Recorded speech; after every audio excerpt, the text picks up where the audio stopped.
ಉಡುಪಿ ಜಿಲ್ಲೆ ಕೋಡಿಬೆಂಗ್ರೆ ಬಳಿ tourist boat ಮಗುಚಿ ಬಿದ್ದು 15 ಮಂದಿ ಪ್ರವಾಸಿಗರು ಸಮುದ್ರ ಪಾಲಾಗಿದ್ರು. ತಕ್ಷಣ ರಕ್ಷಣೆಗೆ ಧಾವಿಸಿದ ಸ್ಥಳೀಯರು ಎಲ್ಲರನ್ನ ಸಮುದ್ರದಿಂದ ಮೇಲಕ್ಕೆ ಎತ್ತಿದ್ದಾರೆ. 4 ಪ್ರವಾಸಿಗರ ಸ್ಥಿತಿ ಗಂಭೀರವಾಗಿದ್ದು ಆಸ್ಪತ್ರೆಯಲ್ಲಿ ಚಿಕಿತ್ಸೆ ನೀಡಲಾಗ್ತಾ ಇದೆ.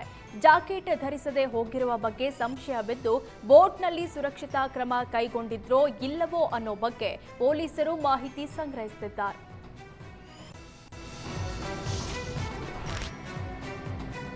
ರಾಜ್ಯದಲ್ಲಿ ಬಾಂಗ್ಲಾ ನುಸುಳುಕೋರರು ಇರುವ ಕುರಿತು ಕೇಂದ್ರ ಗೃಹ ಸಚಿವರಿಗೆ ಶಾಸಕ ಯತ್ನಾಳ್ ಪತ್ರ ಬರೆದಿದ್ದಾರೆ. ಕಾಂಗ್ರೆಸ್ ಸರ್ಕಾರದ ವೈಫಲ್ಯದಿಂದ ಕರ್ನಾಟಕ ಬಾಂಗ್ಲಾ ನಿವಾಸಿಗಳ ತವರೂರಾಗಿದೆ. ರಾಜ್ಯದೆಲ್ಲೆಡೆ ಬಾಂಗ್ಲಾ ನಿವಾಸಿಗಳು ಅಕ್ರಮವಾಗಿ ನೆಲೆಸಿದ್ದಾರೆ. ಬಾಂಗ್ಲಾ ನಿವಾಸಿಗಳನ್ನ ಕೂಡಲೇ ಗಡೀಪಾರುಗೊಳಿಸಲು ರಾಜ್ಯ ಸರ್ಕಾರಕ್ಕೆ ನಿರ್ದೇಶಿಸಬೇಕು ಅಂತ ಪತ್ರ ಬರೆದಿದ್ದಾರೆ. ಇಲ್ಲಿ ದುಡಿಯುವ ಹಣವನ್ನ ಬಾಂಗ್ಲಾದೇಶಕ್ಕೆ ರವಾನಿಸಿ ಭಾರತವನ್ನ ಅಭದ್ರಗೊಳಿಸಲು ಉಗ್ರ ಸಂಘಟನೆಗಳಿಗೆ ನೆರವು ನೀಡುತ್ತಾ ಇರುವ ಬಗ್ಗೆಯೂ ಗೊತ್ತಾಗಿದೆ ಅಂತ ಅಮಿತ್ ಶಾಗೆ ಪತ್ರದಲ್ಲಿ ವಿವರಿಸಿರುವ ಕುರಿತು ಎಕ್ಸ್ ಖಾತೆಯಲ್ಲಿ ಟ್ವೀಟ್ ಮಾಡಿದ್ದಾರೆ. ಬೊಂಬೆ ನಾಡು ಚನ್ನಪಟ್ಟಣದ ಗಂಗೋತ್ಸವ ಕಾರ್ಯಕ್ರಮ ನಡೆದಿದೆ. ಕಾರ್ಯಕ್ರಮಕ್ಕೆ ಆಗಮಿಸಿದ ಬಿಗ್ ಬಾಸ್ ವಿನ್ನರ್ ಗಿಲ್ಲಿ ನೋಡಲು ಅಭಿಮಾನಿಗಳು ಮುಗಿಬಿದ್ರು. ಗಿಲ್ಲಿ ನೋಡಿ ಅಭಿಮಾನಿಗಳು ಸಂಭ್ರಮಿಸಿದ್ರು. ಈ ವೇಳೆ ಸ್ಟೇಜ್ ಮೇಲಿದ್ದ ಗಿಲ್ಲಿಗೆ ಶೇಕ್ ಹ್ಯಾಂಡ್ ಮಾಡಲು ಅಭಿಮಾನಿಗಳು ಮುಗಿಬಿದ್ರು. ಈ ವೇಳೆ ಅಭಿಮಾನಿಗಳನ್ನ ತಡೆದು ವೇದಿಕೆಯಿಂದ ಪೊಲೀಸರು ಕೆಳಗಿಳಿಸಿದ್ರು.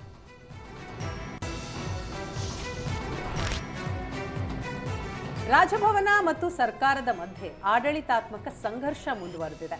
ಇದರ ಮಧ್ಯೆ ಇವತ್ತು ಗಣರಾಜ್ಯೋತ್ಸವದ ಹಿನ್ನೆಲೆಯಲ್ಲಿ ರಾಜಭವನದಲ್ಲಿ ಆಯೋಜನೆಯಾಗಿರುವ ಚಹಾಕೂಟದಲ್ಲಿ ಸಿಎಂ ಭಾಗಿಯಾಗಿದ್ದಾರೆ. ಚಹಾಕೂಟದಲ್ಲಿ ಸಿಎಂ ಸಿದ್ದರಾಮಯ್ಯ ಹಾಗೂ ರಾಜ್ಯಪಾಲ ಥಾವರ್ಚಂದ್ ಗೆಹ್ಲೋಟ್ ಭೇಟಿಯಾಗಿದ್ದಾರೆ.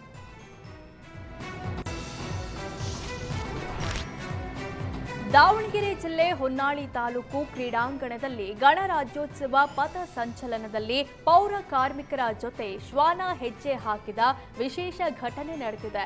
77ನೇ ಗಣರಾಜ್ಯೋತ್ಸವ ಧ್ವಜಾರೋಹಣ ನೆರವೇರಿಸಿದ್ದ ಹೊನ್ನಾಳಿ ಎಸಿ ಚೆನ್ನಪ್ಪ ನಂತರ ವಿವಿಧ ತುಕಡಿಗಳಿಂದ ಗೌರವ ವಂದನೆ ಸ್ವೀಕಾರ ಮಾಡ್ತಾ ಇದ್ರು.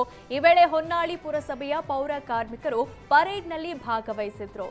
ಅವರ ಹಿಂದಿನಿಂದ ಶ್ವಾನ ಕೂಡ ಹೆಜ್ಜೆ ಹಾಕ್ತಾ ಸಾಗಿದ್ದು ಎಲ್ಲರ ಗಮನ ಸೆಳೆದಿದೆ.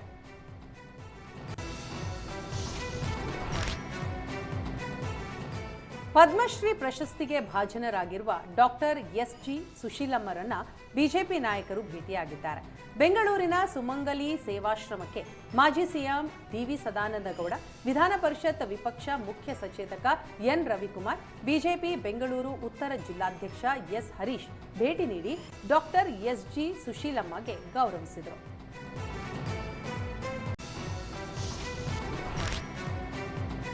ದಕ್ಷಿಣ ಕನ್ನಡ ಜಿಲ್ಲೆಯ ಬೆಳತಂಗಡಿ ತಾಲೂಕಿನಲ್ಲಿ ಕಳೆದ ಅನೇಕ ದಿನಗಳಿಂದ ಚಿರತೆ ಹಾವಳಿ ಜಾಸ್ತಿಯಾಗಿತ್ತು. ಕೊನೆಗೂ ನಡ ಗ್ರಾಮದ ಅರಣ್ಯ ಇಲಾಖೆ ಇರಿಸಿದ್ದಂತಹ ಬೋನಿಗೆ ಚಿರತೆ ಬಿದ್ದಿದೆ. ಅರಣ್ಯ ಇಲಾಖೆ ವಿಶೇಷ ತಂಡ ರಚಿಸಿ ತಾಲೂಕಿನ ಅನೇಕ ಕಡೆಗಳಲ್ಲಿ ಬೋನ್ ಅಳವಡಿಕೆ ಮಾಡಲಾಗಿತ್ತು. ಚಿರತೆ ಬೋನ್ಗೆ ಬೀಳುವ ದೃಶ್ಯ ಸಿಸಿ ಕ್ಯಾಮೆರಾದಲ್ಲಿ ಸೆರೆಯಾಗಿದೆ. ಕಳೆದ 3 ವಾರದ ಹಿಂದೆ ರೈತನ ಮೇಲೆ ದಾಳಿ ಮಾಡಿದ್ದು ಸ್ಥಳೀಯರಲ್ಲಿ ಆತಂಕ ಉಂಟಾಗಿತ್ತು. ಉಡುಪಿ ಜಿಲ್ಲೆಯ ಬ್ರಹ್ಮಾವರದ ನಡೂರು ಗ್ರಾಮದಲ್ಲಿ ಚಿರತೆ ಓಡಾಟ ಹೆಚ್ಚಾಗಿದೆ. ಪುಟ್ಟಯ್ಯ ಶೆಟ್ಟಿ ಅನ್ನೋರ ಮನೆ ಆವರಣದಲ್ಲಿ ಚಿರತೆ ಓಡಾಟದ ದೃಶ್ಯ ಸಿಸಿಟಿವಿಯಲ್ಲಿ ಸೆರೆಯಾಗಿದ್ದು ಜನರಲ್ಲಿ ಭೀತಿ ಹುಟ್ಟಿಸಿದೆ. ಸಂಜೆ ಹಾಗೂ ರಾತ್ರಿ ವೇಳೆಯಲ್ಲಿ ಓಡಾಡಲು ಕಷ್ಟವಾಗ್ತಿದ್ದು ಅರಣ್ಯ ಇಲಾಖೆಗೆ ಚಿರತೆ ಸೆರೆ ಹಿಡಿಯುವಂತೆ ಸ್ಥಳೀಯರು ಒತ್ತಾಯಿಸಿದ್ದಾರೆ.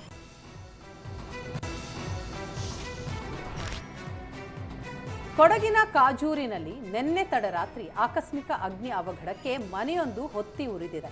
ಕಾಜೂರು ಗ್ರಾಮದ ಪುಷ್ಪ ಎಂಬುವವರು ತಮ್ಮ ಮೊಮ್ಮಗನೊಂದಿಗೆ ಮಲಗಿದ್ದಾಗ ಬೆಂಕಿ ಹೊತ್ಕೊಂಡಿದೆ. ಎಚ್ಚರವಾದಾಗ ಬಹುತೇಕ ಮನೆಗೆ ಬೆಂಕಿ ಆವರಿಸಿತ್ತು.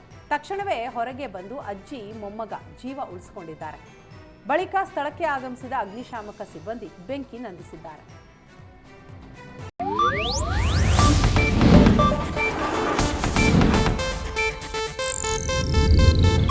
ಇದು ಏಷ್ಯಾನೆಟ್ ನ್ಯೂಸ್ ನೆಟ್ವರ್ಕ್ ಪ್ರಸ್ತುತಿ.